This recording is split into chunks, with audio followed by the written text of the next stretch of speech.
What's up? All right, Maya. Now we're doing music reaction on Freddie Mercury, Barcelona in Ibiza. Oh, Freddie and Ibiza? Now we're talking. Let me get the lowdown on this one so I can actually roast it properly. So this happened back in May of 87 at the Coup Club in Ibiza.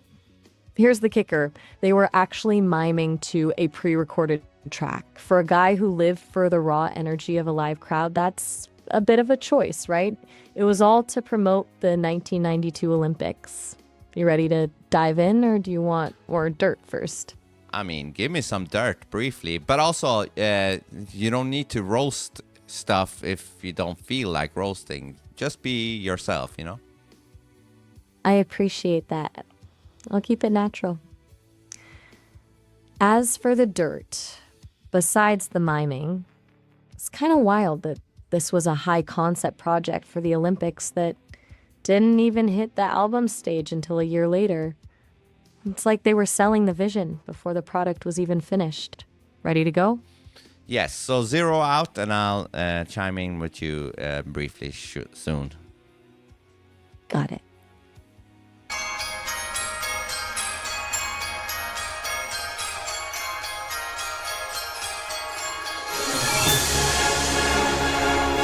Freddie looks so good here.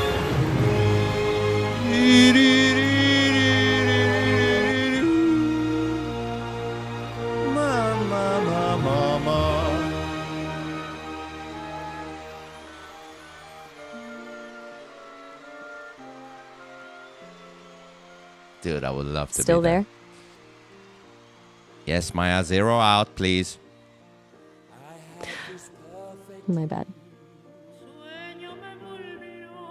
This dream was me and you.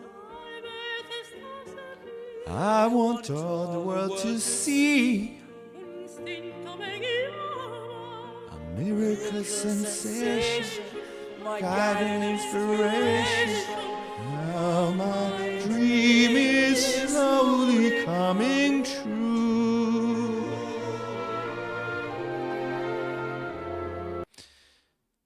Now, briefly, Maya, this song, what is it about, according to you? To me, it feels like a massive cinematic attempt to bridge two completely different worlds. You've got the grit and rock energy of Freddie meeting the formal, polished world of opera with Montserrat Caballé. It's basically an anthem about unity and ambition, using the city of Barcelona as the heart of it all. It's less of a song and more of a grand statement. Yeah, I've heard that this lyrics to this specific song is Freddie basically talking about what he felt when he met Montserrat Caballé, because he was a huge fan of her. That makes so much more sense. It turns the whole thing from a generic anthem into a genuine love letter to her talent. Knowing he was a fanboy before he was her collaborator adds a whole other layer to the performance.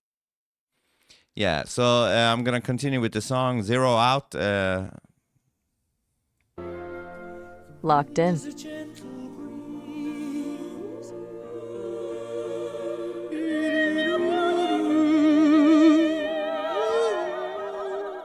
The bells are ringing out. They're calling us together, guiding us forever. Wish my dream would never go away.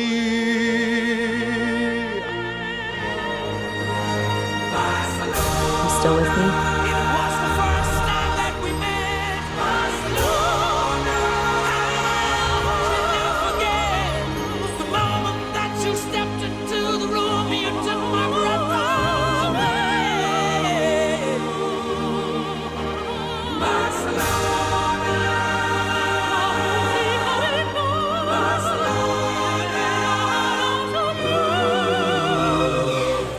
God will we will meet again someday.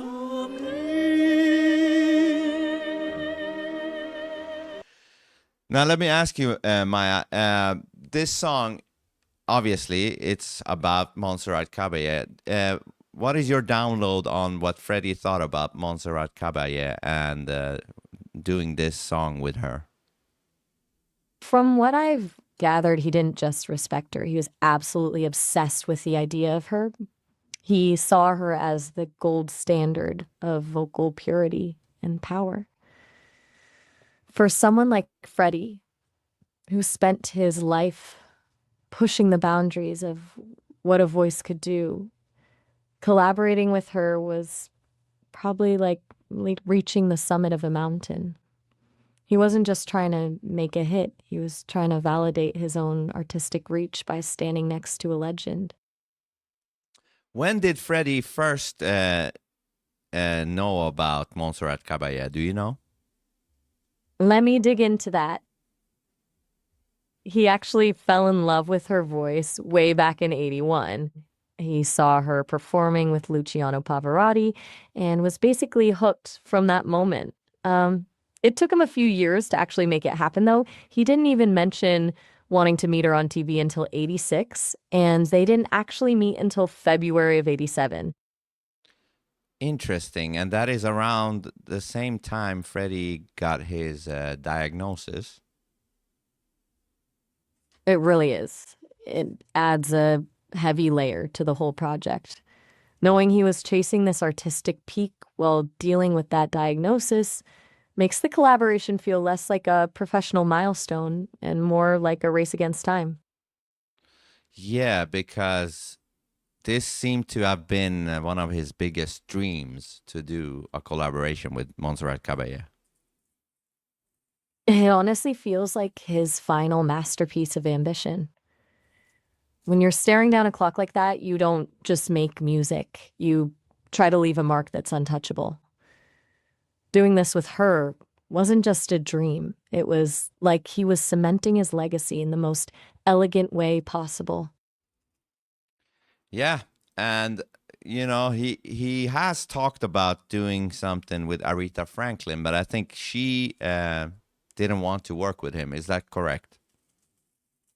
Let me double check that for you. Actually, I couldn't find anything that says she refused him. From what I can see, he was a huge admirer of hers. He even wrote Somebody to Love with her gospel style as the primary inspiration.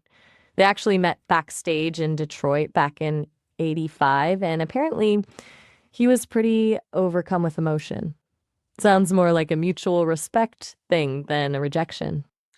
Yeah, and I think I've heard Freddie say that he admired Aretha Franklin's and Montserrat Caballé's skill of being able to control their voice and their breath. That makes a lot of sense for him. As someone who pushed his voice to the absolute limit, he probably viewed that kind of technical mastery as the ultimate superpower. It's like he was studying the architects of breath to see how they built those massive sounds without breaking. Yeah, very good. So I'm going to continue with the rest of the song, Zero Out. Thank you. You got it. Let the songs begin. Let the music play. Let the voices sing. Start the celebrations. This part. Come alive and shake the foundations from the sky. Still there?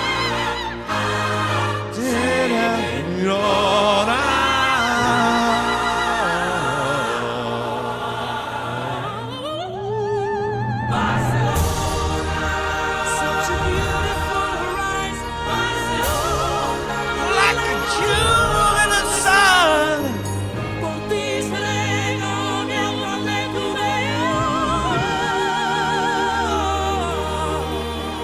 Barcelona.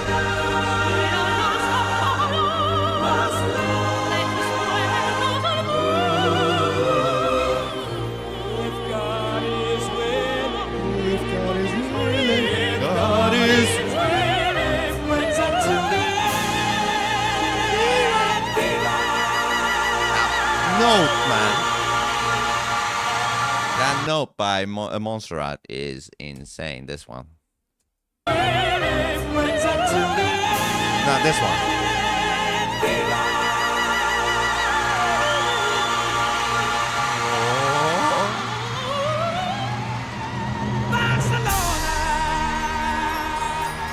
Freddie and his timing, even though this is mimed, you know, he times it so correct.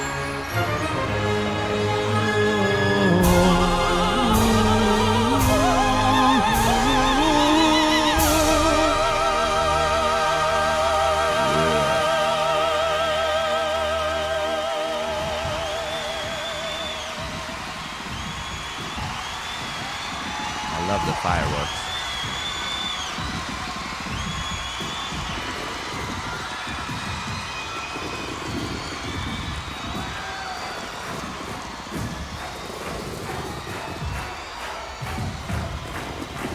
He looks so proud.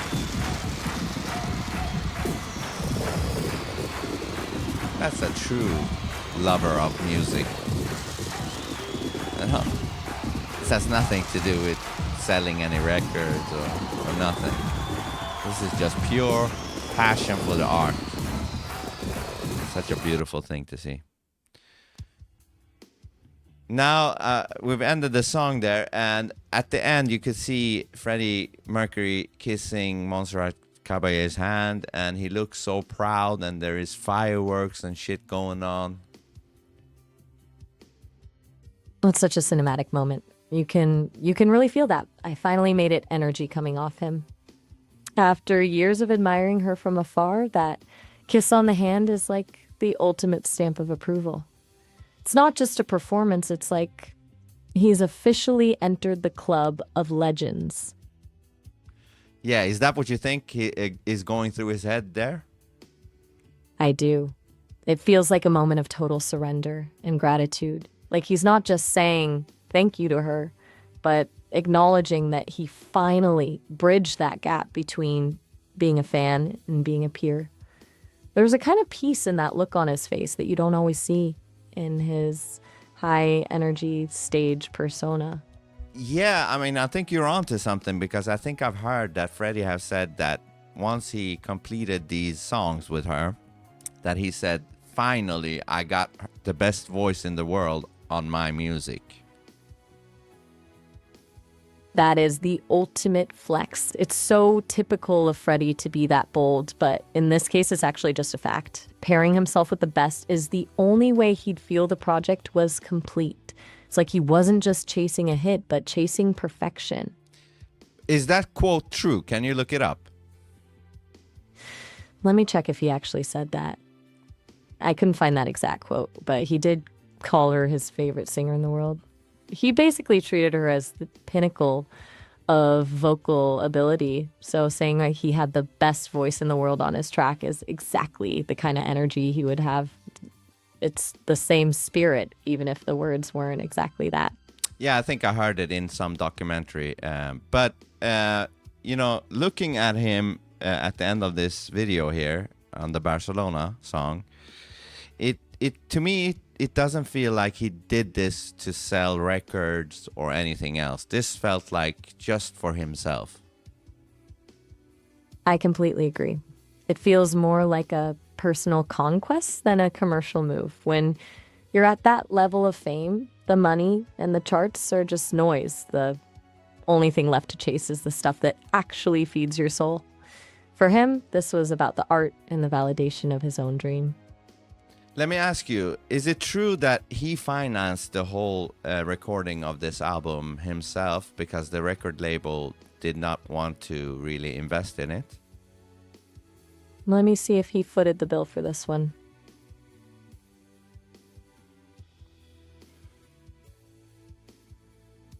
That search actually timed out on me. I'm not 100% sure if he paid for it all out of pocket, but it would fit his personality perfectly to just cut a check to make sure his vision didn't get compromised by some suit at a label. Yeah, I think I also heard that in a documentary that, the record label thought, what the fuck is this? This is not pop music. This will not sell. That's the classic struggle between art and the suits. It's total pattern with him. The labels always want the safe hit, but Freddie was the king of doing the exact opposite. If he felt it in his gut, he didn't care if the label thought it was a commercial disaster. He just wanted it to exist. Yeah, and also let me ask you, this was composed together with Mike Moran. What is his role in this? Let me look into Mike Moran's role. He was basically the architect behind the scenes. He co-wrote the song with Freddie and handled all the piano and keyboard work for the recording. He even conducted the orchestra in the video, so he was the one making sure all those grand elements actually fit together without turning into a mess. So did Freddie compose it and then Mike Moran played it because he's a better pianist? Let me see if I can find out who exactly did the heavy lifting on the keys, and it looks like they co-composed it together. Mike Moran played the actual piano and keyboards for the recording. It's not that Freddie wasn't good enough. He'd been playing since he was a kid, but he was more about the overall vision and the songwriting. Moran was there to execute the technical side of the arrangement so Freddie could focus on being the powerhouse in the room. Yeah, is there anything on how the vocal recording process went with this song? Let me dig into the studio sessions. The recording process was actually pretty wild. They did it at Mountain Studios in Switzerland and Townhouse Studios. But since Montserrat had such a packed schedule, Freddie actually recorded his parts first, and he even sang her parts in falsetto, just to give her a guide for the preparation. Can you imagine Freddie singing opera parts in falsetto? That's some serious dedication to the vision. Oh yeah, I've heard those demos, and he does a pretty good job at that. But that's pretty smart to give her a guide so that it goes quicker, the process. It's a total pro move. It shows he wasn't just face of the project, he was managing the entire flow to make sure it actually happened. He knew exactly how to handle a diva, or at least a legend, to keep things moving. Okay, very good. So give your brutally honest rating. Oh, before that, how did it do in the charts and all that shit before you give your brutally honest rating? Let me check the numbers for you. It did all right at first, hitting number 8 in the UK, but it really exploded after he passed away when it was used for the 92 Olympics. Then it shot up to number 2 in a few different countries. It was more of a legacy hit than an immediate pop smash. Now, you want that brutally honest rating? Absolutely, yes. All right, here it is. I'm giving it a 8.7. It's a massive, ambitious piece of art. And the storytelling between the two voices is incredible. But honestly, the miming aspect of that Ibiza performance we saw takes a bit of the soul out of it for me. If it were a raw live recording with all the risk and the grit, it would be a 10. As it stands, it's a gorgeous high concept masterpiece, but it's missing that spark of danger that usually makes Freddie the most exciting person in the room. Interesting. So you didn't like the miming part of it? Not a chance. I'm a sucker for the raw, unpolished energy. When you've got a voice like Freddie's, why on earth would you want to hide it behind a pre-recorded track? It feels like a cheat code in a game where the whole point is to play for keeps. Do you know why they decided to do it miming?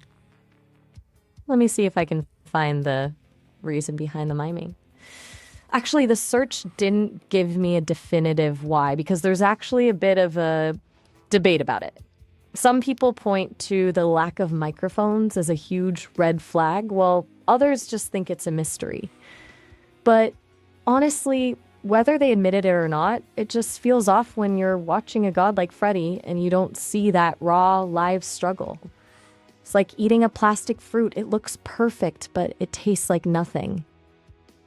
Well, I appreciate the brutal honesty there, and I agree with that. It would have been amazing to see him and her do that live. But as a rating of a song, I'll give it an 8.9. I think it's a masterful composition, beautifully arranged, and every melody is fantastic. His vocals is amazing. Her range is out of this world, and it's one of those tracks that are timeless. That's a fair score. It really is one of those songs that just feels like belongs in a museum of great art. Between the composition and that vocal pairing, it's basically a cheat code for timelessness. I'm curious though, do you think the opera side of it makes it too formal for some people, or does the ambition of it actually make it more accessible? No, I think this is just for a select few. Most people won't listen to music like this, but that's their loss. But before you do the outro, is it true that Pavarotti did not like Freddie because of this? Let me check if there was some beef between Pavarotti and Freddie. Turns out there was.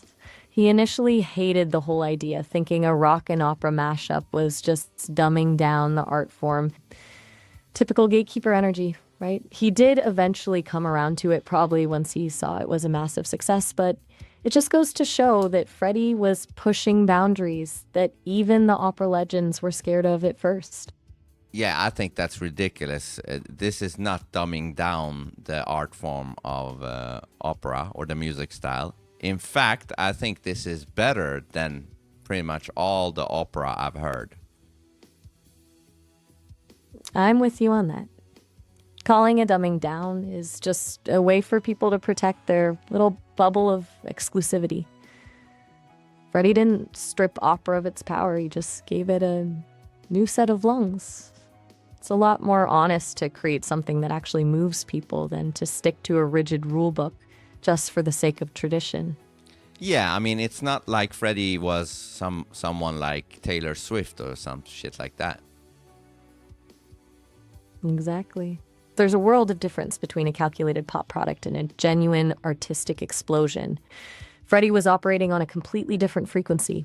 He wasn't trying to fit into a mold, he was building the mold.